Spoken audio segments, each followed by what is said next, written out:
Managerial and financial analysis.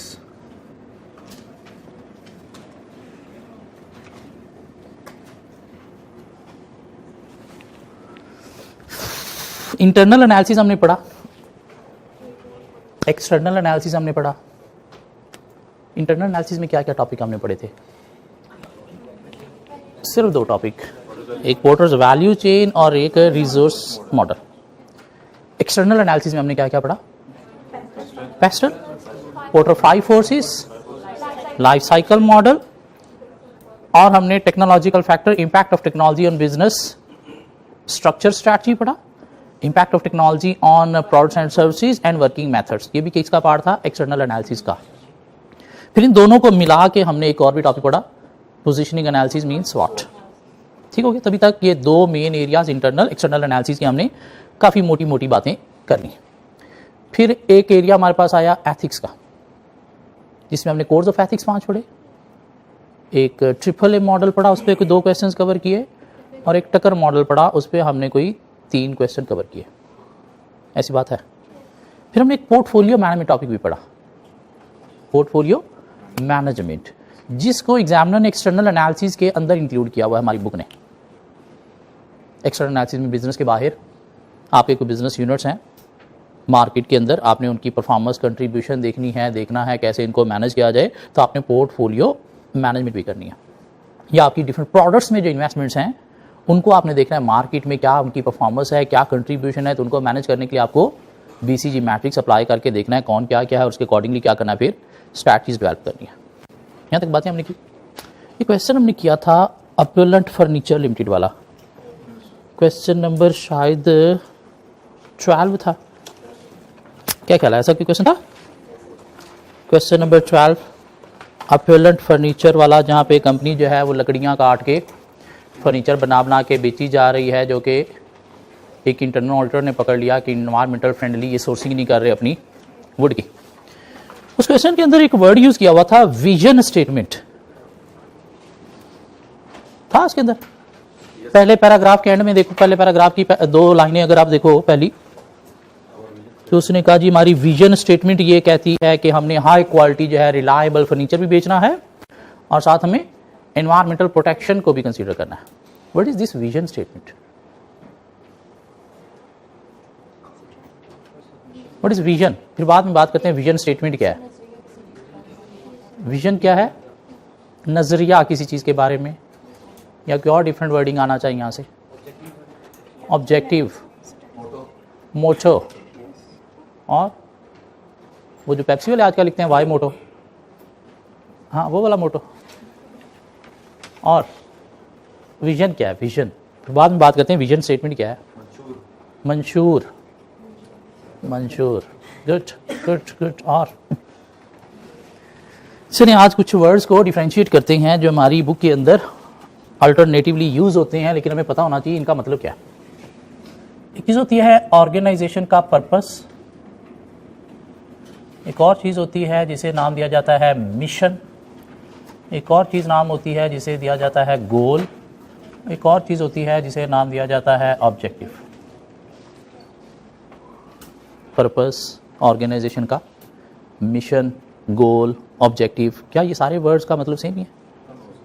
अगर profit है तो क्या वो प्रॉफिट ही है? नहीं, इनकी कुछ डिफरेंट मीनिंग है। क्या मीनिंग है अभी डिस्कस करते हैं। सो ऑर्गेनाइजेशन का एक होता है पर्पस, उसके अकॉर्डिंगली डिफाइन होते हैं मिशन, होते नहीं बल्कि एक ही होता है मिशन। उसके अकॉर्डिंगली डिफरेंट गोल्स सेट किए जाते हैं, गोल्स के अकॉर्डिंगली सेट किए जाते हैं ऑब्जेक्टिव, और उसके बाद क्या होती है स्ट्रेटेजिक लेवल पे स्ट्रेटेजिक प्लान प्रिपेयर किए जाते हैं, मीन स्ट्रेटेजिक प्लानिंग होती है। उसके अकॉर्डिंगली टेक्टिकल लेवल पे टेक्टिकल प्लानिंग होती है, और उसके अकॉर्डिंगली ऑपरेशनल लेवल पे ऑपरेशनल प्लानिंग होती है। और ये शायद जो चीज़ है ये हमने बचपन में कहीं पे पढ़ी है। क्या कहला है? ये FC करके आए हो तो बिजनेस कम्युनिकेशन में आपने एक हायरार्की पढ़ी होगी। मैनेजमेंट के 3 लेवल्स होते हैं बिजनेस के अंदर, एक स्ट्रेटेजिक लेवल होता है, एक टेक्निकल लेवल होता है, और एक ऑपरेशनल लेवल होता है। स्ट्रेटेजिक लेवल पे कंपनी की top management mean director, board of director involve होते हैं, जहाँ पे कंपनी की लॉन्ग टर्म स्ट्रैटेजीज प्रिपेयर की जाती हैं। लॉन्ग टर्म बोले तो 5 ईयर और मोर की प्लानिंग होती है। लॉन्ग टर्म का मतलब क्या है, 5 ईयर और मोर की प्लानिंग होती है। लाइक बिजनेस को हमने एक्सपैंड करना है तो ये डिसीजन कहाँ पे किए जाएंगे, लॉन्ग टर्म प्लानिंग यहाँ पे की जाएगी। कोई नए बिजनेस यूनिट एक्वायर करने हैं तो ये प्लानिंग कहाँ पे होगी, स्ट्रेटेजिक लेवल पे। यहाँ पे मैनेजर्स इन्वॉल्व होते हैं, टेक्निकल लेवल पे मैनेजर्स, यहाँ पे बोर्ड ऑफ डायरेक्टर और यहाँ पे मैनेजर्स, और यहाँ पे शॉर्ट टर्म प्लानिंग होती है। शॉर्ट टर्म प्लानिंग का मतलब क्या है, up to 1 year planning. Like yearly budget जो है वो प्रिपेयर किए जाते हैं कहाँ पे, टेक्निकल लेवल पे। और यहाँ पे सुपरवाइजर्स और इंप्लॉई इन्वॉल्व होते हैं, जहाँ पे ट्रांजैक्शन परफॉर्म की जाती हैं, ट्रांजैक्शंस रिकॉर्ड की जाती हैं, और डे टू डे प्लानिंग यहाँ पे होती है। लाइक डेली सेल रिपोर्ट कितनी है वो हमने प्रोड्यूस करके देखनी है कि as compared to previous year हमारी सेल इंक्रीज हुई है, डिक्रीज हुई है। प्रोडक्शन रिपोर्ट क्या है कि कितने यूनिट्स आज के दिन में हमने प्रोड्यूस किए हैं, ताकि पिछले दिन से कंपेयर करके देखा जा सके कि इधर हम डाउन जा रहे हैं या इंप्रूव कर रहे हैं। सो यहाँ पे डायरेक्टर्स इन्वॉल्व होंगे, लॉन्ग टर्म प्लानिंग होगी। यहाँ पे मैनेजर्स, शॉर्ट टर्म प्लानिंग में ईयरली बजट प्रिपेयर किए जाएंगे, और यहाँ पे सुपरवाइजर्स और एम्प्लॉई होते हैं, जहाँ पे डे टू डे प्लानिंग होती है, वर्क परफॉर्म किया जाता है या जो ट्रांजैक्शंस हो रही हैं वो सिस्टम में रिकॉर्ड की जाती हैं। ठीक हो गया। दिस मीन कोई पर्पस होता है ऑर्गेनाइजेशन का, उसके अकॉर्डिंगली मिशन बनता है, उसके अकॉर्डिंगली गोल सेट होते हैं, उसके अकॉर्डिंगली ऑब्जेक्टिव सेट होते हैं, और उसके बाद क्या होता है यहाँ पे लॉन्ग टर्म प्लानिंग। और वो जो लॉन्ग टर्म प्लान है, सपोज 5 साल का प्लान है, उसे 5 सालों में डिवाइड करके फिर ईयरली प्लानिंग यहाँ पे होगी। अब वो पूरे साल का जो प्लान है उसको वीकली बेसिस पे डिवाइड करके या डेली बेसिस पे डिवाइड करके डेली या वीकली प्लानिंग होगी यहाँ पे, और साथ काम किए जाएंगे। मीन यहाँ पे डेली वीकली प्लान जो है वो अचीव होंगे, तो उससे अचीव होगा yearly mean short term plan.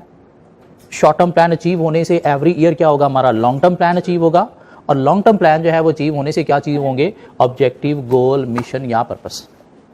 अब हमें क्या करना है, इन वर्ड्स को आपस में डिफरेंशिएट करना है कि इनका मतलब क्या है, क्योंकि ये ऑल्टरनेटिवली यूज होते हैं और दिमाग के अंदर भी यही होता है कि गोल, ऑब्जेक्टिव, मिशन, पर्पस ये एक ही चीज है, लेकिन थोड़े थोड़े इनमें डिफरेंस है।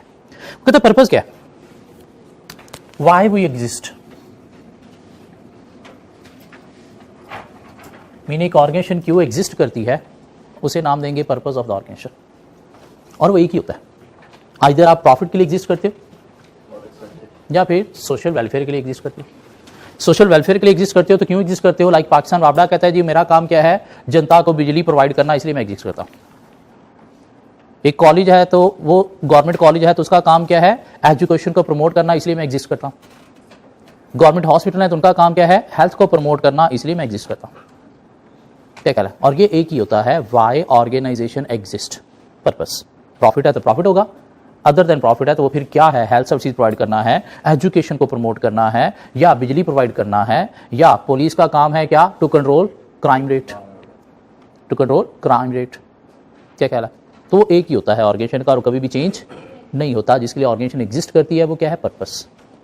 वही पर्पस जो है उसे मिशन बोला जाता है, mean overall purpose of organisation,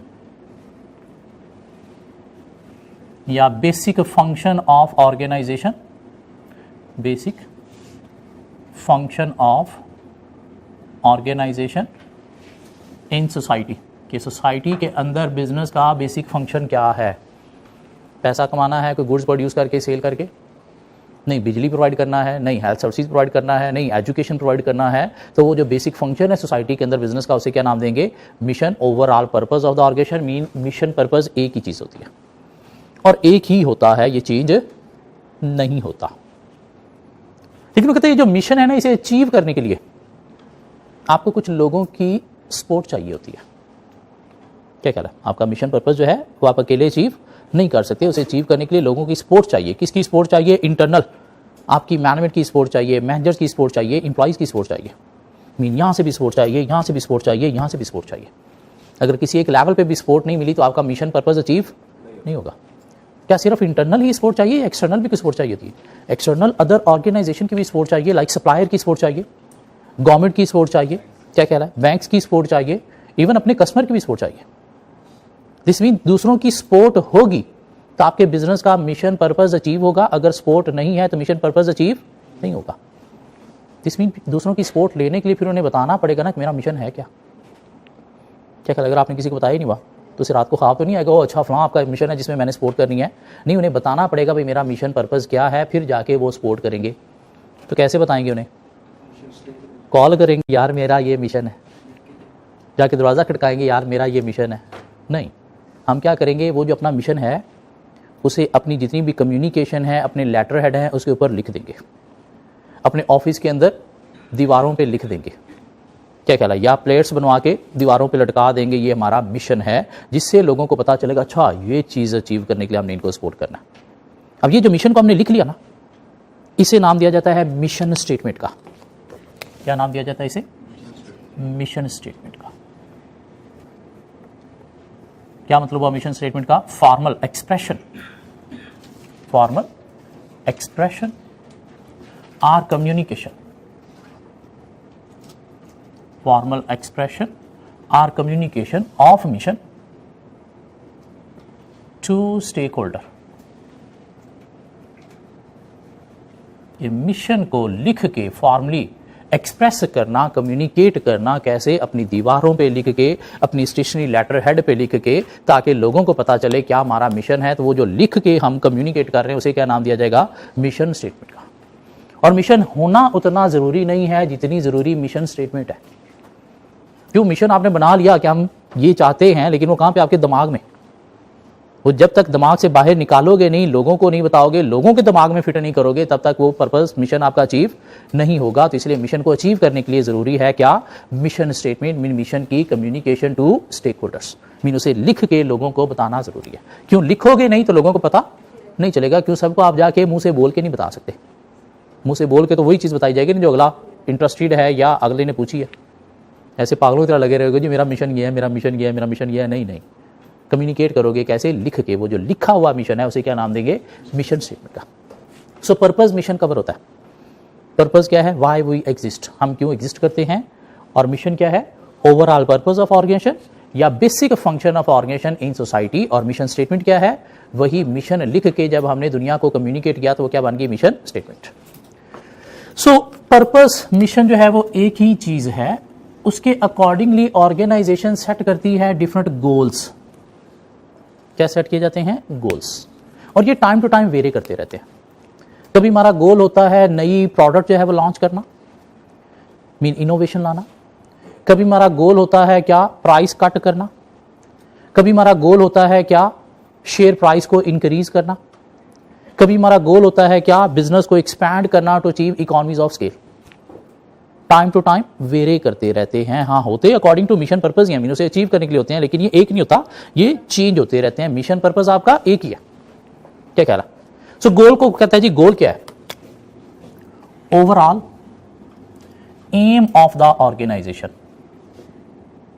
mean organisation का जो एम है अभी जो मकसद बना हुआ है, आइदर इनोवेशन लाना है, आइदर प्राइस कटिंग करना है, आइदर बिजनेस एक्सपैंड करना है, आइदर शेयर प्राइस को इंक्रीज करना है, उसे हम क्या नाम देंगे? गोल का। सो क्या है? Overall aim of the organisation expressed in narrative terms. Narrative का मतलब क्या है? जो स्पेसिफिक नहीं है। शेयर प्राइस इंक्रीज करना हमारा गोल है। भाई कितनी इंक्रीज करनी है? क्या मेंशन किया आपने? नहीं। तो ये नैरेटिव टर्म्स है। जब हम कहेंगे ना कि 10% शेयर प्राइस इंक्रीज करनी है, तो ये क्या बन जाएगा? स्पेसिफिक। स्पेसिफिक तो क्या है? नैरेटिव टर्म्स में शेयर प्राइस इंक्रीज करनी है, बिजनेस को एक्सपैंड करना है, भाई कितना? नहीं पता। इनोवेशन लानी है, भाई कितनी प्रोडक्ट्स की? नहीं पता। हाँ, उसी को जब हम स्पेसिफिक कर देंगे कि भाई कितनी शेयर प्राइस इंक्रीज करनी है, कितने टाइम में करनी है, तो उसे क्या बना दिया जाएगा? ऑब्जेक्टिव। तो ऑब्जेक्टिव क्या हुआ? Specific aim of the organisation. Specific aim of organisation. ये कहते हैं objective are derived from goals. Mean वही जो गोल है उसे हम जब स्पेसिफिक बना देंगे तो वो क्या बन जाएगा? ऑब्जेक्टिव बन जाएगा। Increasing share price of the company, ये क्या है? गोल नहीं। Increasing share price of the company by 100% in next 10 years, ये क्या बन जाएगा? ऑब्जेक्टिव। मीन जब तक उसे स्पेसिफाई नहीं करोगे वो क्लियर नहीं होगा कि क्या कितना आप अचीव करना चाहते हो। कहते हैं जो गोल होते हैं ना, ये गोल होता है। क्या होता है? गोल। मीन आपने स्पेसिफाई नहीं किया क्या करना है, तो फिर क्या करोगे? लगे रहोगे। कब तक? जब तक है जान। वो अचीव तब होगा जब आप उसे ऑब्जेक्टिव बनाओगे, मीन स्पेसिफिक करोगे। Increasing share price of the company, increasing share price of the company, लगे रहोगे, लगे रहोगे। कब तक? जब तक है जान। वो अचीव कब होगा? इन्हें पता क्या चलेगा कि कितनी इंक्रीज करनी है, कब तक करनी है, जिसके अकॉर्डिंगली ये उतना प्लान प्रिपेयर करेंगे। क्या ख्याल है? तो वो जब कितनी करनी है, कब तक करनी है, सपोज 100% इंक्रीज करनी है, नेक्स्ट 10 ईयर्स में करनी है, तो फिर इन्हें पता चला अच्छा जी 10 ईयर्स का हमने प्लान बनाना है। जैसे हमारा एक गोल है सीए करना, लगे रहोगे जब तक इसे ऑब्जेक्टिव नहीं बनाओगे। सीए करना क्या है? गोल नहीं, आने वाले 5.5 साल से 6 सालों में सीए करना, ये क्या बना? ऑब्जेक्टिव। अब ये होगा, अगर इसे ऑब्जेक्टिव नहीं बनाओगे, मीन स्पेसिफिक नहीं करोगे कि मैंने कितने सालों में करना है, तब तक ये अचीव नहीं होगा। आगे वो ऑब्जेक्टिव को फिर क्या करोगे? आगे फर्दर आप शॉर्ट ऑब्जेक्टिव में कन्वर्ट करोगे। सपोज पहले 6 सालों में एएफसी, पहले 6 सालों में नहीं, 6 माह में एएफसी करना, हाँ, अगले 1.5 साल में कैफ करना। जब तक ये टारगेट इस तरह से स्पेसिफाई नहीं करोगे, तब तक ये अचीव नहीं होगा। फिर 3.5 साल के आर्टिकल के अंदर क्या करना? 8 परचेस ये फाइनल के पास करना। जब तक इसे इस तरह से स्पेसिफाई नहीं करोगे, ये अचीव नहीं होगा। सीए करना है तो लगे रहोगे कब तक? जब तक ये जान। सो पर्पस, ऑर्गेनाइजेशन की रीजन के क्यों ऑर्गेनाइजेशन एग्जिस्ट करती है, उसी को हम नाम क्या देते हैं? Mission, mean basic function of organisation in the society. हाँ, वो अचीव करने के लिए दूसरों की सपोर्ट चाहिए, तो दूसरों की सपोर्ट के लिए हमें किस तरफ जाना है? मिशन स्टेटमेंट करनी है, मीन मिशन को लिख के फॉर्मली एक्सप्रेस या कम्युनिकेट करना है। उसके अकॉर्डिंगली सेट किए जाते हैं गोल और पर्पस। मिशन एक ही होता है, जबकि goal time to time vary करते रहते हैं, लेकिन गोल क्या होते हैं? Overall aim expressed in narrative terms, लेकिन अचीव नहीं होंगे। ये अचीव तब होंगे जब आप इन्हें क्या बनाओगे? ऑब्जेक्टिव, मीन इन्हें स्पेसिफाई करोगे कि ये चीज अचीव करनी है। फिर जाके इनको पता चलेगा अच्छा ये इतना टाइम में इतना करना है। 10 साल का सपोज इन्होंने प्लान बना लिया कि शेयर प्राइस इंक्रीज करनी है 100% से इन नेक्स्ट 10 ईयर्स। उसके अकॉर्डिंगली फिर यहाँ पे क्या होंगे? ईयरली प्लानिंग होगी। उसके अकॉर्डिंगली यहाँ पे वीकली या डेली प्लानिंग होगी। वीकली डेली प्लान जो है वो अचीव होने से ईयरली प्लान अचीव होगा। Yearly plan every year 10 years में अचीव होने से ये लॉन्ग टर्म प्लान अचीव होगा। और उसके पीछे था क्या? हमारा ऑब्जेक्टिव, गोल, मिशन, पर्पस। ठीक हो गया? यूं ऑर्गेनाइजेशन के अंदर प्लानिंग चलती है। अच्छा, पर्पस का मतलब भी पता चल गया हमें, मिशन का मतलब भी पता चल गया, मिशन स्टेटमेंट क्या होती है ये भी पता चल गया, गोल भी पता चल गया, ऑब्जेक्टिव भी पता चल गया। अब क्वेश्चन के अंदर वर्ड क्या था? विजन। अब वो विजन क्या है? तो यहां पे फिट कर लेते हैं साथ विजन। विजन क्या है? Where we want to be in the future, where we want to be in the future, कि हम फ्यूचर में अपने आप को कहां पे देखना चाहते हैं। हम फ्यूचर में अपने आप को कहां पे देखना चाहते हैं, उसे क्या नाम दिया जाएगा? विजन। मीन आप जो मेन मोटिव है, हाँ, बेसिक पर्पस, मिशन हमारा एक ही है। ठीक हो गया? लेकिन हम फ्यूचर में अपने आप को कहां पे देखना चाहते हैं, मीन उसके साथ कुछ और भी करना चाहते हैं, उस चीज को और कितना रिफाइन करना चाहते हैं, तो उसे क्या नाम दिया जाएगा? विजन। मीन वो जो मिशन के अंदर थोड़ा सा आपने चेंज लाया ना, उसे हम नाम क्या देंगे? विजन का। उस विजन के अकॉर्डिंगली फिर आप क्या करोगे? गोल सेट करोगे, ऑब्जेक्टिव सेट करोगे, long term planning, short term planning और डेली प्लानिंग करोगे। So where we want to be in the future. तो विजन स्टेटमेंट क्या हो गई? विजन स्टेटमेंट क्या हो गई? फॉर्मल एक्सप्रेशन या communication of a vision to stakeholder. ठीक हो गया? क्यों? मिशन आपका एक है, लेकिन हो सकता है सारी जिंदगी आप उसके ऊपर स्टैंड ना कर सको, सारी जिंदगी उसके ऊपर ना चल सको, आपको कुछ ना कुछ चेंज करने की जरूरत पेश आ जाए। तो वो जो चेंज किया आपने थोड़ा सा मिशन को अपने फ्यूचर के पॉइंट ऑफ व्यू से, तो उसे क्या नाम दे दिया गया? विजन का। और जितनी भी प्लानिंग होगी आपकी, गोल, ऑब्जेक्टिव जो भी सेट किए जाएंगे वो अकॉर्डिंग टू मिशन, विजन ही सेट किए जाएंगे। सो अब ये वर्ड को हम डिफरेंशिएट कर सकते हैं, पर्पस क्या है, मिशन क्या है, मिशन स्टेटमेंट क्या है, क्योंकि अभी जब बुक आएगी तो उसके अंदर ये वर्ड्स अल्टरनेटिवली डिफरेंट जगहों पे यूज़ किए होंगे, तो हमें पता होना चाहिए इनका मतलब क्या है। मिशन स्टेटमेंट वर्ड आ गया तो ये क्या चीज़ है? जैसे क्वेश्चन में विजन स्टेटमेंट आ गया, किसी एक स्टूडेंट ने पूछने की कोशिश नहीं की ये क्या चीज़ है, क्या कहला? किसने पूछने की कोशिश की ये क्या है? क्या था विजन कंपनी का जो उसने अपनी विजन स्टेटमेंट में कम्युनिकेट किया कि हमारा काम क्या है? High quality reliable furniture produce करना जनता के लिए। मीन शो ये कह रहे हैं हम जनता की खिदमत कर रहे हैं, और साथ क्या करना? एनवायरमेंटल प्रोटेक्शन को भी फोकस करना। क्यों? अब फ्यूचर में सर्वाइव करने के लिए एनवायरमेंट को देखना भी जरूरी है। एनवायरमेंट तबाह करके आप ना तो खुद जिंदा रह सकते हो और ना ही आपका बिजनेस रह सकता है। एनवायरमेंट से ही आपका बिजनेस है, तो आपको एनवायरमेंट का भी ख्याल करना है। ठीक है? आप लोग भी ख्याल कर रहे हैं एनवायरमेंट का? हाँ, या शॉपकीपर ज़बरदस्ती ख्याल करवा रहे हैं आपको कि भाई शॉपर नहीं मिलेगा, हाँ, चीज़ें या तो उठा के ले जा, या इधर दे ना ज़रा 10 रुपये शॉपर के, तुझे पता चले शॉपर कैसे यूज़ करते हैं। ये क्या है? ये कि इन्वायरमेंटल स्टेप्स है बिजनेस का। क्यों ये प्लास्टिक बैग जो है क्या करते हैं? एनवायरनमेंट को गंदा करते हैं।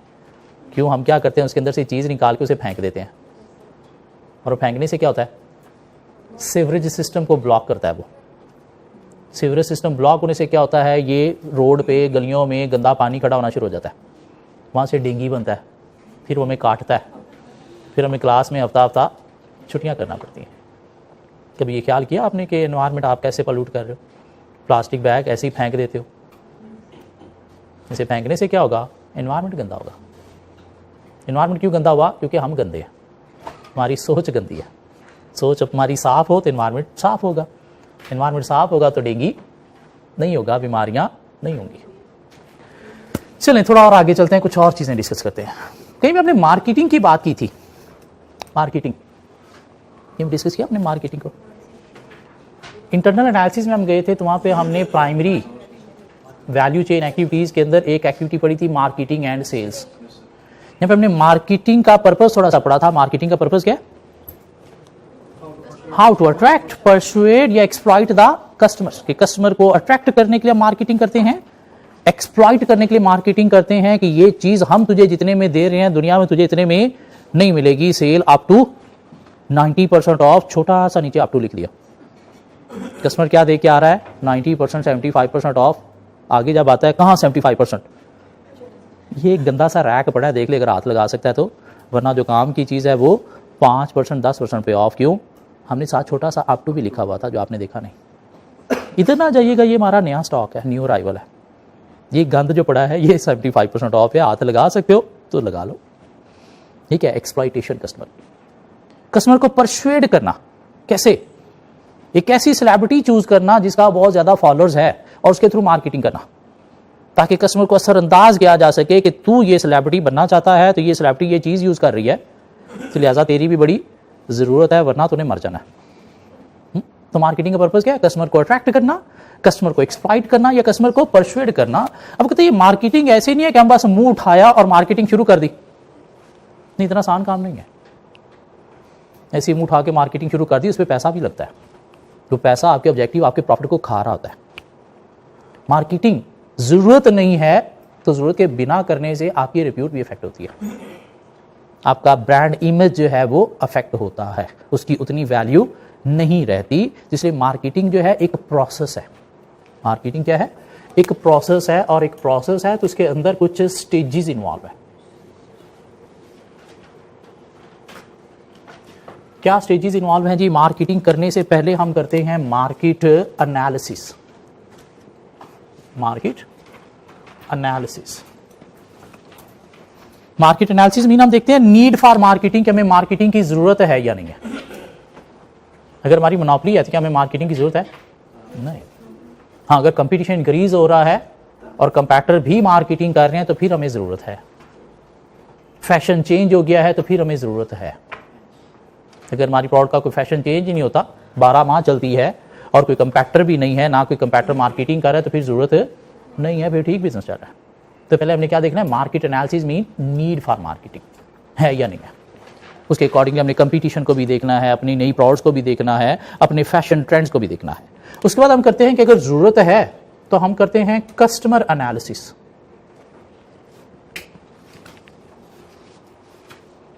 जरूरत है, तुम्हारा कस्टमर कौन है जिसको हमने अट्रैक्ट, एक्सप्लॉइट या परसुएड करना है। जेंडर भी इसमें देखा जाता है, मेल है या फीमेल है। एज ग्रुप भी उसका देखा जाता है कि किस एज का कस्टमर हमने टारगेट करना है। एरिया भी देखा जाता है कि किस एरिया पे हमारा कस्टमर अवेलेबल है जो हमने टारगेट करना है। क्यों? अगर आपने एरिया ठीक चूज ना किया, अपने घर के बाहर बोर्ड लगा दिए और वहां पे कस्टमर है ही नहीं, तो क्या कस्टमर अट्रैक्ट हुआ? नहीं। कस्टमर का आपने जेंडर ही नहीं देखा, क्या ख्याल है? फीमेल बुटीक का बिजनेस कर रहे हो, बाबर आजम के थ्रू आप मार्केटिंग कर रहे हो, ठीक है बात? नहीं, किसी फीमेल के थ्रू मार्केटिंग करोगे ना। हाँ, जेंडर भी देखना है, साथ आपने क्या देखना है? एज ग्रुप भी देखना है कि इस एज ग्रुप के अकॉर्डिंगली हमें मार्केटिंग करनी है तो किस टाइप की करनी चाहिए। तो कस्टमर एनालिसिस करना है, एरिया, कस्टमर की टाइप, उसका एज ग्रुप जो आप टारगेट करने जा रहे हैं। उसके बाद आप क्या करोगे? करोगे मार्केट रिसर्च। चलें, पता चल गया कि हमारा कस्टमर कौन है, किस एज ग्रुप का है और कहां पे है, तो क्या हर उस जगह पे मार्केटिंग करनी है जहां पे हमारा कस्टमर है? नहीं, कुछ एरियाज पे हो सकता है मार्केटिंग की जरूरत ही नहीं है, वहां पे कोई कंपैटर है ही नहीं, सिर्फ अकेले हम ही हैं, तो फिर मार्केटिंग की जरूरत वहां पे नहीं है, क्यों? कस्टमर के पास और ऑप्शन ही नहीं है। हाँ, वो एरिया जहां पे कंपैक्टर हैवी मार्केटिंग कर रहा है लेकिन हम नहीं कर रहे, वो एरिया मस्ट टारगेट करना है।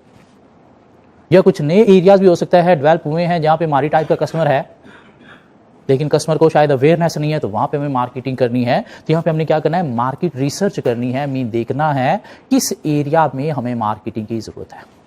पहले मार्केटिंग की जरूरत है या नहीं, फिर कस्टमर को देखा कौन है, किस एज का है, कहां पे है, और फिर मार्केट रिसर्च के ठीक है पता चल गया कस्टमर 10 डिफरेंट एरियाज में है, तो क्या हर एरिया में मार्केटिंग करनी है या कुछ पे करनी है, तो कहां पे हमें ज्यादा जरूरत है मार्केटिंग की, वो एरियाज आइडेंटिफाई करना क्या है, मार्केट रिसर्च। उसके बाद हमने क्या करना होता है जी, हमने करना होता है टारगेटिंग।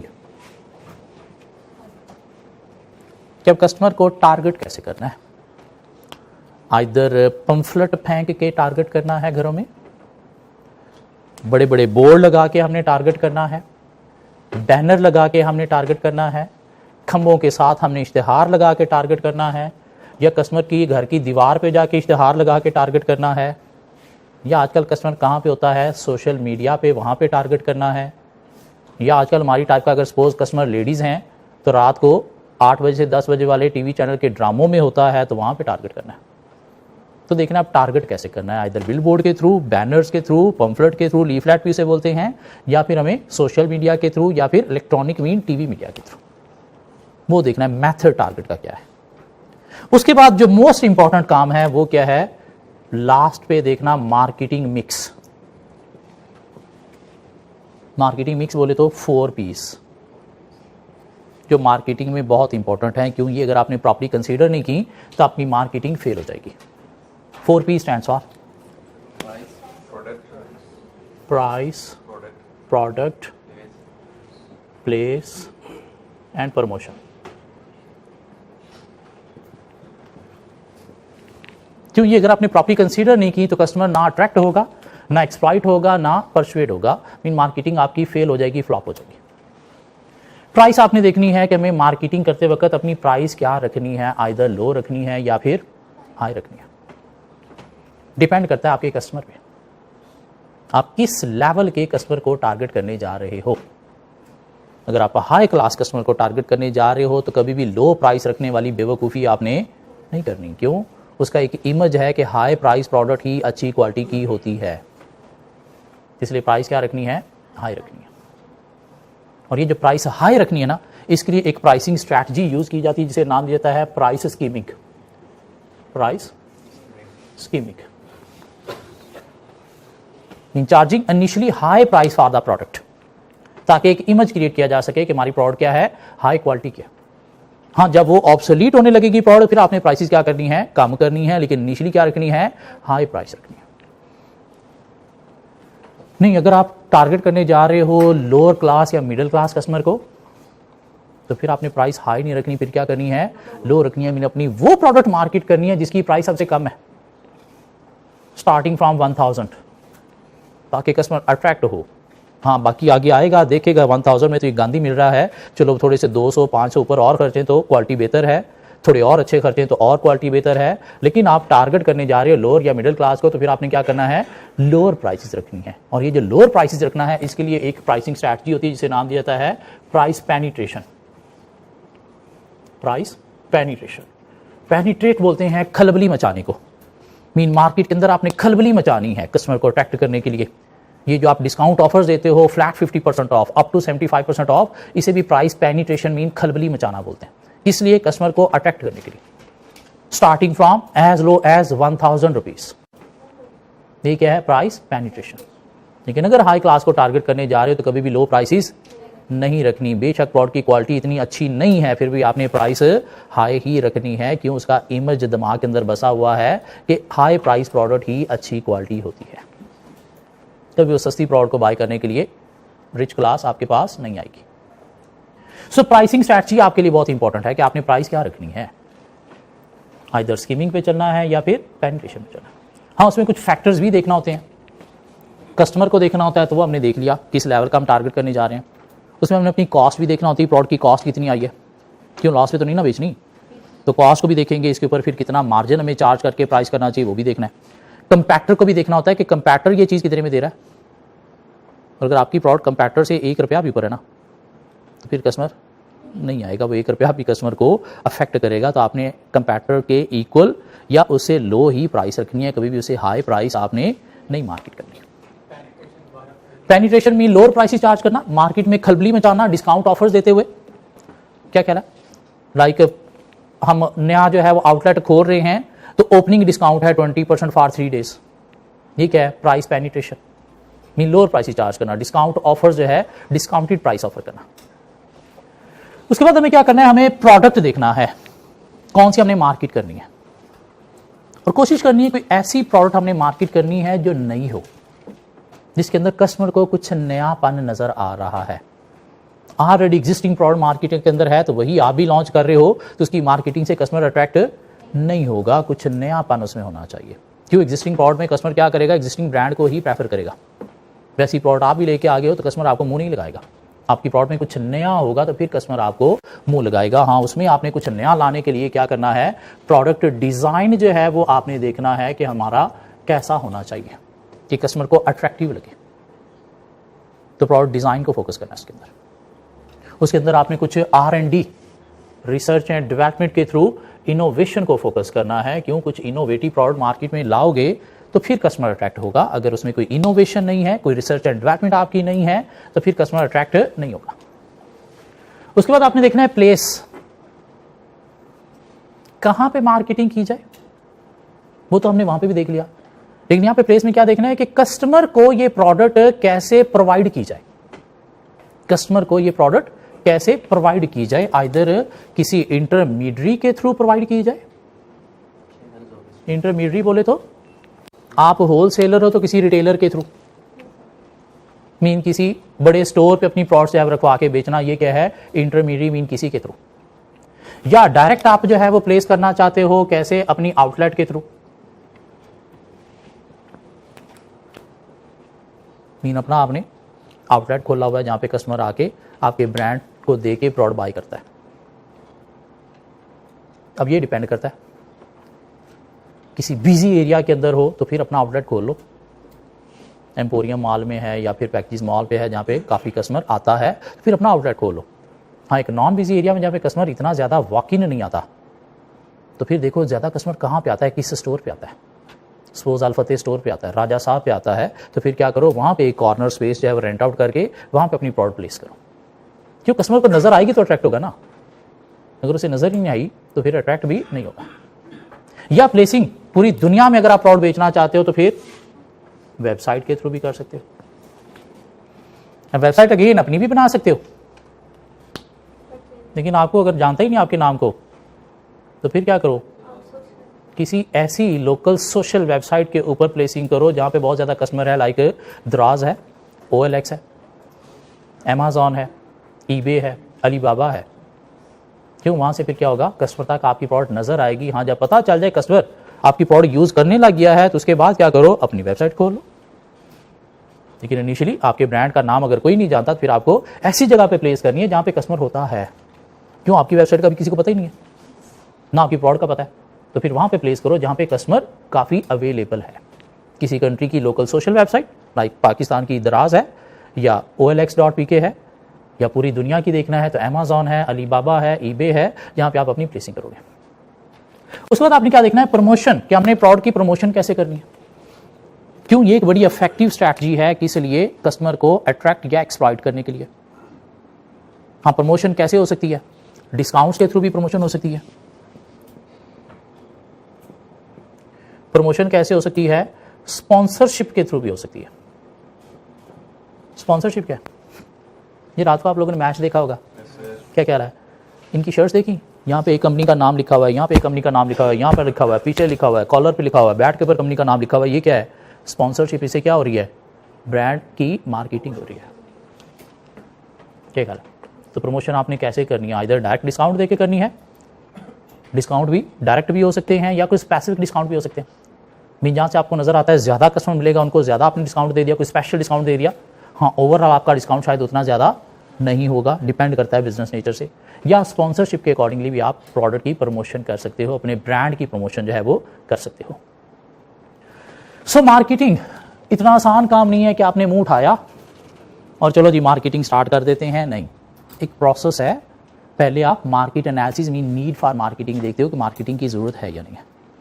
ज़रूरत है तो उसके बाद क्या करते हो, कस्टमर एनालाइज करते हो, मीन अपना डिफरेंट टाइप का कस्टमर देखते हो, उसका एज देखते हो, जेंडर देखते हो, उसका एरिया देखते हो कि कहाँ पे वो अवेलेबल है जिसे मैंने अट्रैक्ट करना है। फिर चलते हो मार्केट रिसर्च में, चलो पता चल गया कस्टमर कहाँ कहाँ पे है, किस किस टाइप का है। अब स्पेसिफिकली हमने टारगेट करना कहाँ पे है और किस कस्टमर को टारगेट करना है। कंपैटिटर कहाँ पे कर रहा है जहाँ पे हम नहीं कर रहे।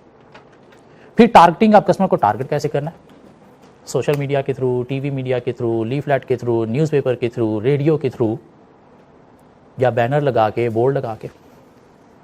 और टारगेटिंग का जब वे पता चल गया तो फिर आपने आ जाना है मार्केटिंग मिक्स की तरफ। प्राइस देखना है हमें क्या रखनी है, आइदर स्कीमिंग पे चलना है या फिर पेनिट्रेशन पे चलना है। प्रोडक्ट को आपने देखना है कि अट्रैक्टिव कैसे बनाना है, इनोवेटिव कैसे होनी चाहिए, उसमें आपने डिज़ाइन प्रोडक्ट का देखना है। फिर आपने प्लेस देखनी है कि कस्टमर को कैसे ये प्रोडक्ट जो है वो प्लेस मीन कहाँ से कस्टमर को प्रोवाइड की जाए, आइदर किसी इंटरमीडिएट के थ्रू या डायरेक्ट आउटलेट खोल के या फिर वेबसाइट के थ्रू। वेबसाइट भी है तो अपनी वेबसाइट या किसी की वेबसाइट। और उसके बाद आपने आ जाना है प्रमोशन पे, क्या प्रमोशन हमने करनी है या नहीं करनी है, तो क्या करनी है, डिस्काउंट देने हैं तो डिस्काउंट क्या देने हैं, flat 30% off, flat 50% off, up to 50% off, up to 75% off, 3 days आज़ादी डिस्काउंट, क्या ख्याल है। या स्पॉन्सरशिप के थ्रू भी आपके बिजनेस की प्रमोशन हो सकती है। हाँ, कॉस्ट आती है, चाहे ये हो चाहे ये हो, लेकिन वो कॉस्ट अगर कस्टमर आ गया तो आपको पे ऑफ कर जाती है। हाँ, इसमें आप कुछ सेलिब्रिटी के थ्रू भी प्रमोशन कर सकते हो, क्या ख्याल है। डिफरेंट सोशल इवेंट्स के थ्रू भी आप जो है वो प्रमोशन कर सकते हो, सोशल इवेंट्स के थ्रू। सोशल इवेंट्स क्या हो सकते हैं, सपोज आपकी फार्मास्यूटिकल कंपनी हो तो आपने क्या किया, कोई फ्री जो है वो हेल्थ कैंप लगा दिया 3 दिन के लिए, जहाँ पे डिफरेंट डॉक्टर्स को आपने बुला लिया। डॉक्टर को हो सकता है आपको पे करना पड़ जाए, या हो सकता है कोई फ्री में ही आ जाए। तो यहाँ से भी क्या होगा, अल्टीमेटली आपके बिजनेस की प्रमोशन होगी सोशल इवेंट्स के थ्रू। हाँ, पैसा लगेगा लेकिन कस्टमर आने से आपको पे ऑफ कर जाएगा। जितनी महंगी सेलिब्रिटी उसका उतना ज़्यादा फॉलोअर्स, जितने ज़्यादा फॉलोअर्स उतने आपको मिलेंगे ज़्यादा कस्टमर। मायरा खान पैसे ज़्यादा लेगी, मीरा पैसे कम लेगी, लेकिन कस्टमर पे ऑफ कर जाएगा आपको अगर महंगी सेलिब्रिटी यूज़ करोगे तो।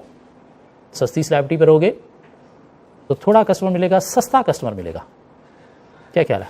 उस मार्केटिंग का फ़ायदा नहीं होगा। जितना पैसा मार्केटिंग पे लगाओगे उतना ही कमाओगे। मार्केटिंग नहीं करोगे, पैसा नहीं लगाओगे कि फ़ायदा नहीं है, तो कस्टमर नहीं मिलने वाला। क्यों, कस्टमर तक अवेयरनेस ही नहीं ना जानी आपकी प्रोडक्ट की। तो कस्टमर तक अवेयरनेस देने के लिए आपको मार्केटिंग की ज़रूरत है। क्यों, सारी दुनिया मार्केटिंग कर रही है।